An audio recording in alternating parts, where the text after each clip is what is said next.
Pack a bowl, my friend, and don't forget to pass that blend. Pack it up, my friend,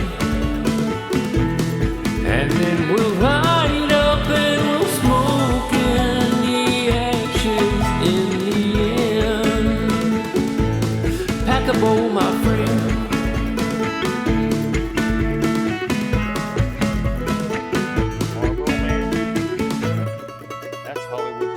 Pass me that blend, would you?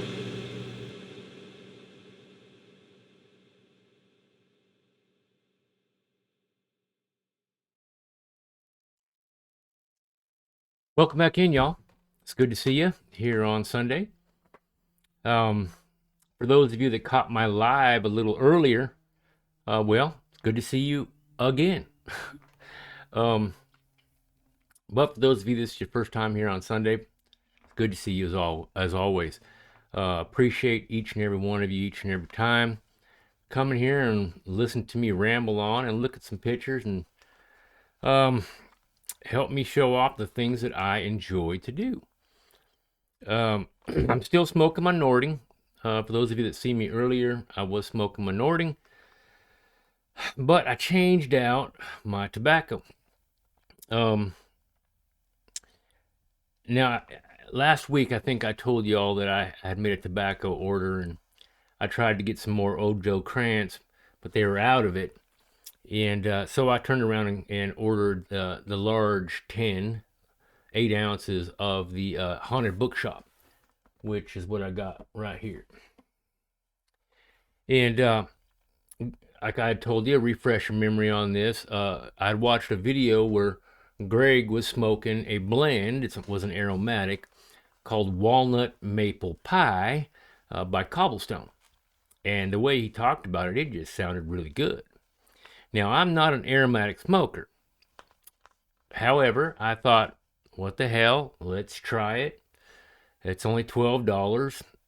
I can take a gamble on it and see what happens. I got it, and in the pipe is that walnut maple pie. And it is an aromatic. So it's got a great room note, y'all. Here it is right here.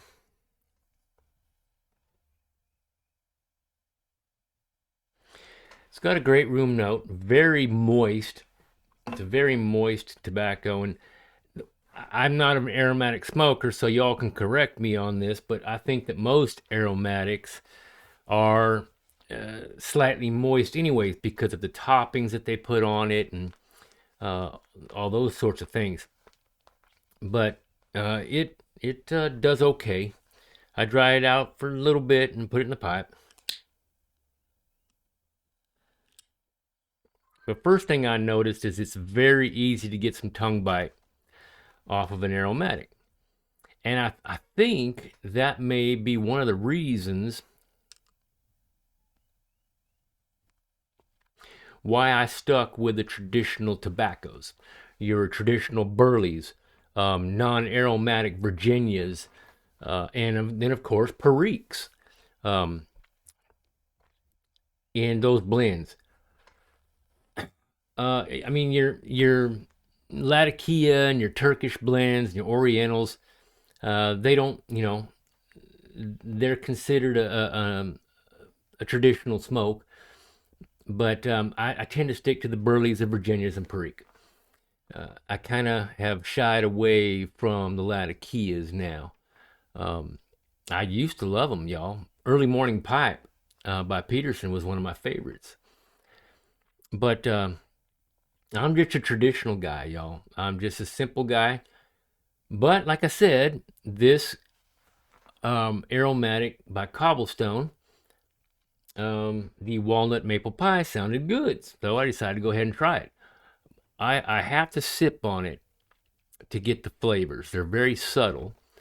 The room note, of course, is real strong with the scent of maple and walnut, but the flavor, as you pull in, as you drag in, you really have to sit there and pick it out. At least I do. Everybody's palate is different. Like I've told you all in the past, my palate's basically toast from all the years of smoking cigarettes. I smoked cigarettes for about 25 years. And I finally quit and I went to the pipe. And, but, I could be wrong, but I think that's why my palate's messed up. Um, unless food is really strong in flavor, I don't gain much from it. So my wife, she loves to cook. And sometimes she'll look at me and go, "How does it taste?" And I'll say, "It's good." And she goes, "Just good? That's it? I spent all this time putting all these flavors in there and doing it just right, and you say just good?" Yeah, so I told her, "I'm being honest, sweetheart. I'm being honest." um, but I guess sometimes it's good not to be honest, especially when it comes to mama's cooking, right? um, but it's good. I enjoy her cooking. I do enjoy this tobacco. It's fine. Will I smoke it a lot? Probably not. It's easy to get tongue bite off this aromatic, and I think that it's because of the moisture, the steam, the hot steam coming that's been produced from the moisture in the tobacco. Shoots across your tongue and burns your tongue basically. So I have to learn to take it easy. Now with my old Joe Crans, Shanae's cake, uh, you know, nice Burleys and Virginias, Periques. I don't have to do that as much. I can draw it in, be just fine. I get no tongue bite off of it. And maybe that's, like I said, the reason why I decided to be just a traditional smoke style of pipe smoker. And I'm okay with that. I'm okay with that. Um, but it is nice to have a nice room note. I'll leave the room, after smoking something like this, and I'll come back in and go, "Oh, there it is." And you especially notice it then. While you're smoking, not so much because it's all enveloped around you. But when you leave and you come back in, you get a fresh smell of it. You're like, "Oh, okay, there it is. That's nice. That's nice." So like I said, it'll be a nice every once in a while smoke for me, and it'd be a nice treat for my wife to be able to have a better room note than what I normally give her. Yeah, because I do smoke in the house because it's just she and I. When the grandbabies come, then I don't smoke in the house. I smoke out on the back porch. But either way, but that's what we're smoking, the Nording and that cobblestone aromatic. Um, it's good. It's good.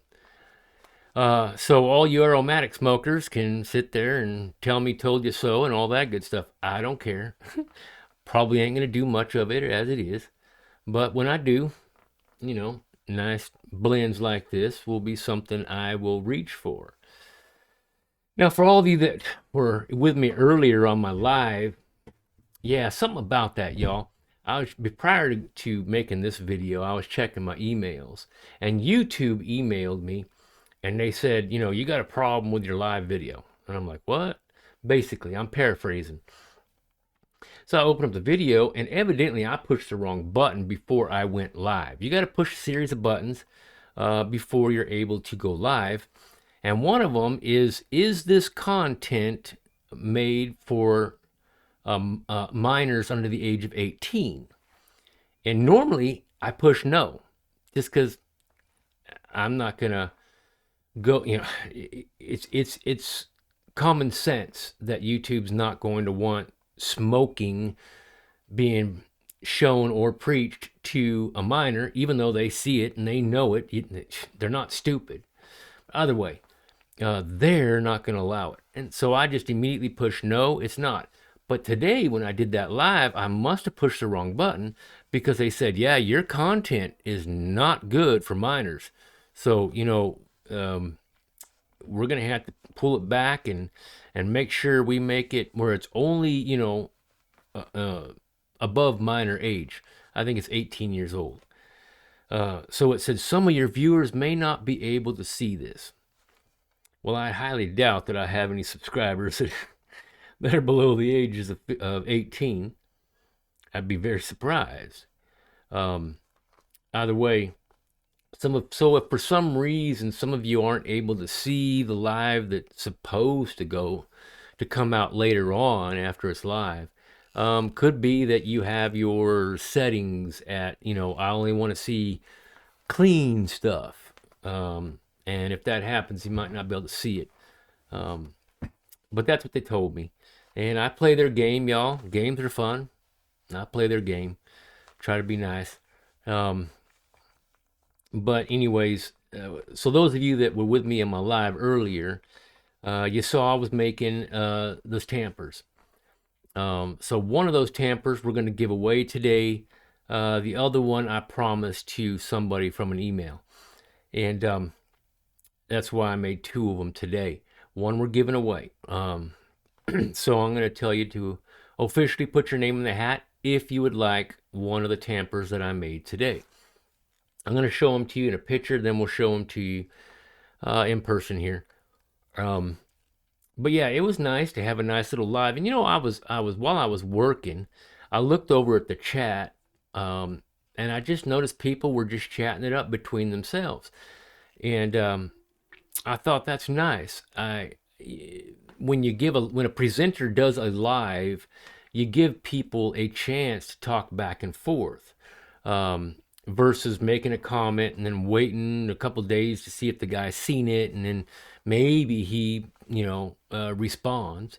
But in the live, everybody was going back and forth, and I was able to see real-time questions, comments, things of that nature, and also talk back. So that was fun.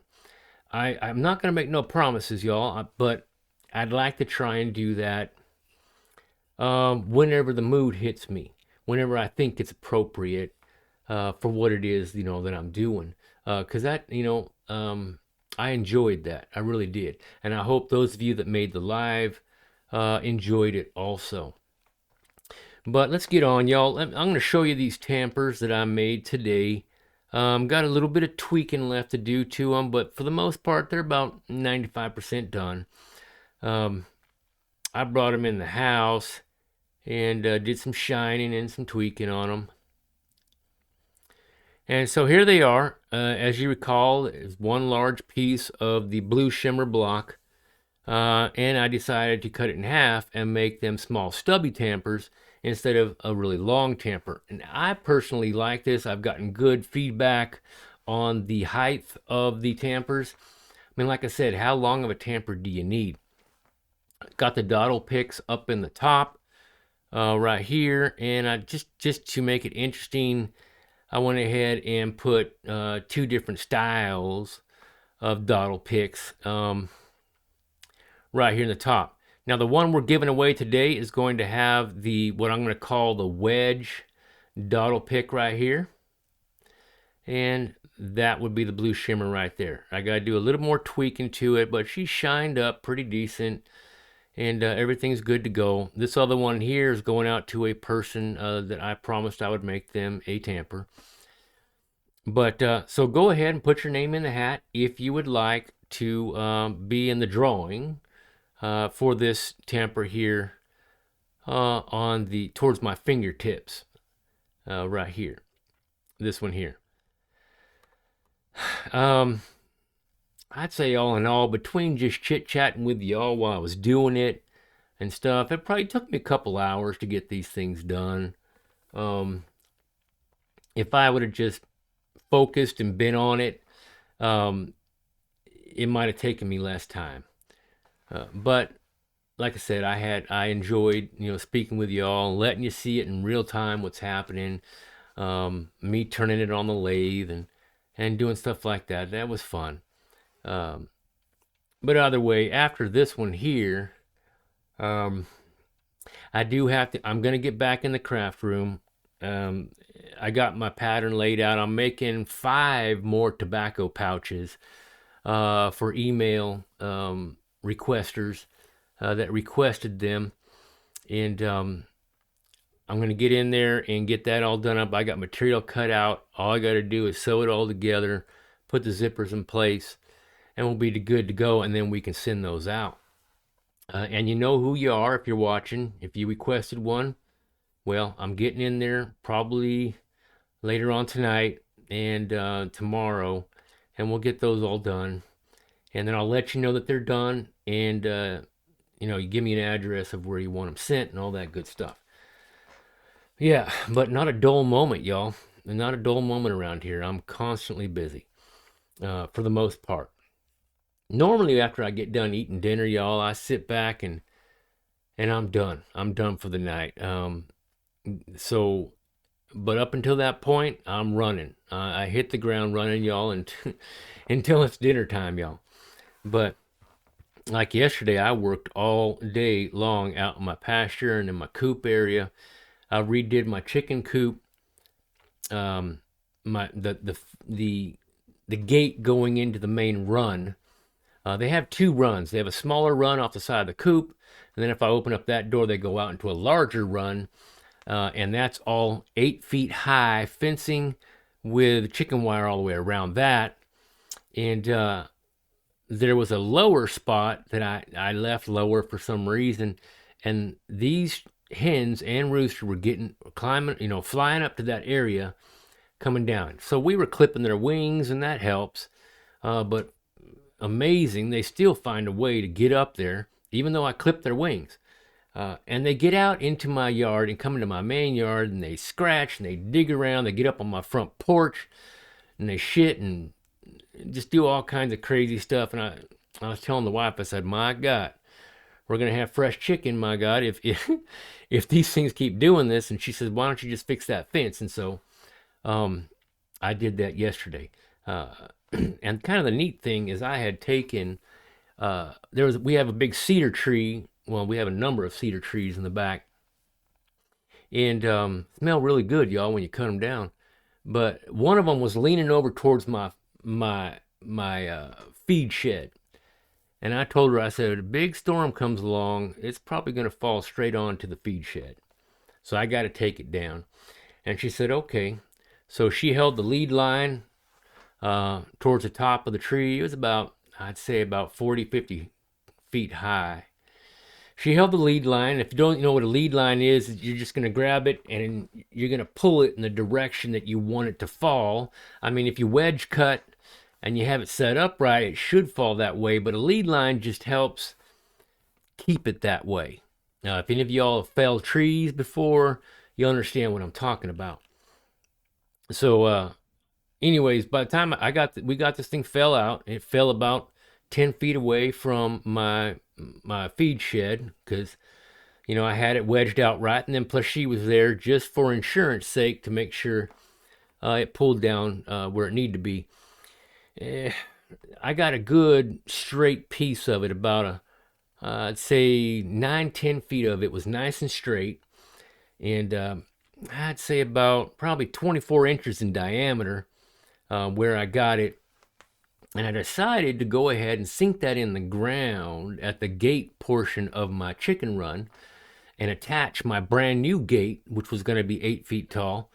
Well, about almost 8, 7.5, to do that.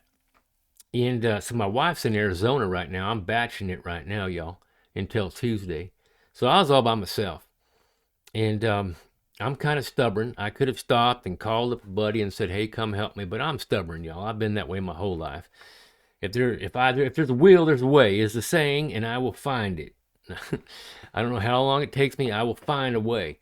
And so I got that thing, fired up the chainsaw, carved her all up really good, and I manhandled that thing up and drug it all the way from the pasture into where it was going to go on the ground. I dug me a nice hole, used a full bag of concrete on it, put her up, got it as level as I could, because it's still a full tree, y'all, basically. And it turned out nice. It turned out nice. I did take my chainsaw and I cut a nice flat area on it where my new hinges would sit. But it turned out nice. I should have taken pictures of it, but I didn't. But that's what I was doing yesterday, and I was just wore out towards the end of the day. My wife called me and says, "What you doing?" I says, "Oh, I'm getting ready to eat dinner, and I'm all wore out." She says, "Well, that's not shocking at all." I said, "Did you expect anything less from me?" She said, "No, sir." But yeah, so never a dull moment around here, whether I'm crafting or working on my homestead. Um, Life's good, y'all. Life's good. I hope that y'all got good things going on in your life. Um, Even though we know this year is going to be kind of crazy, it's an election year here in the United States.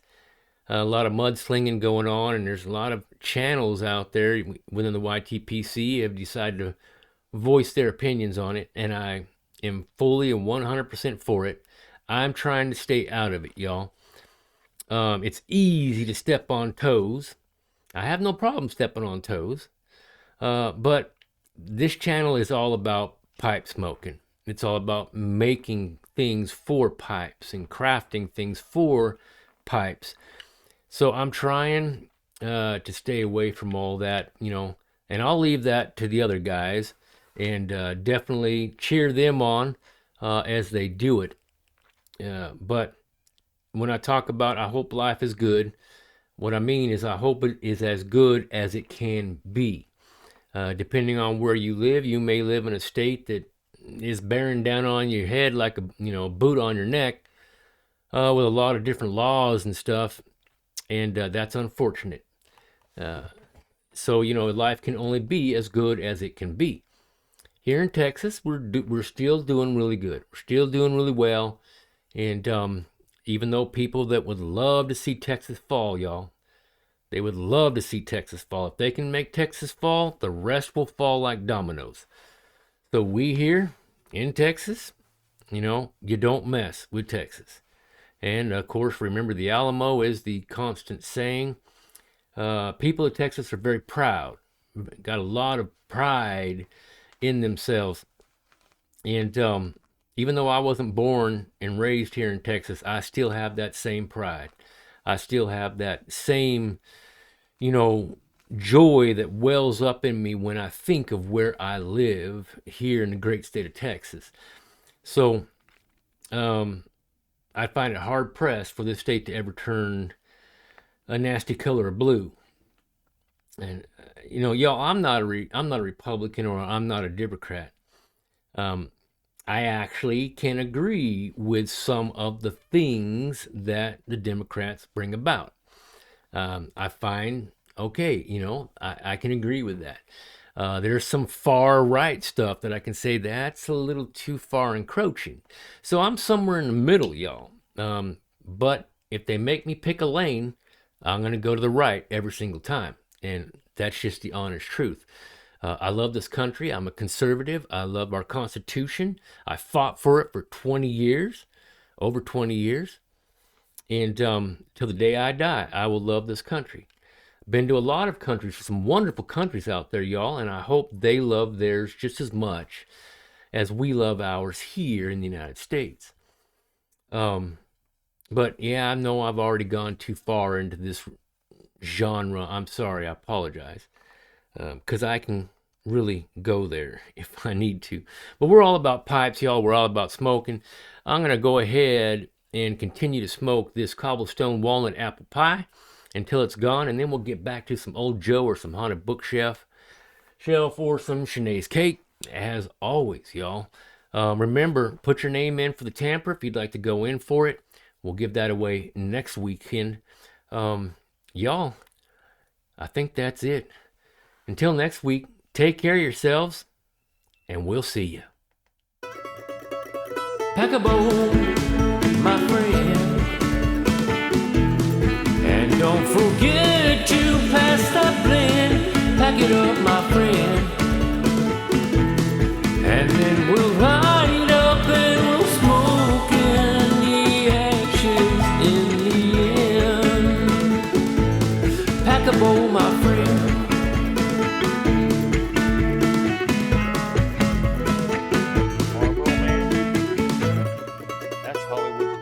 Pass me that blend, would you?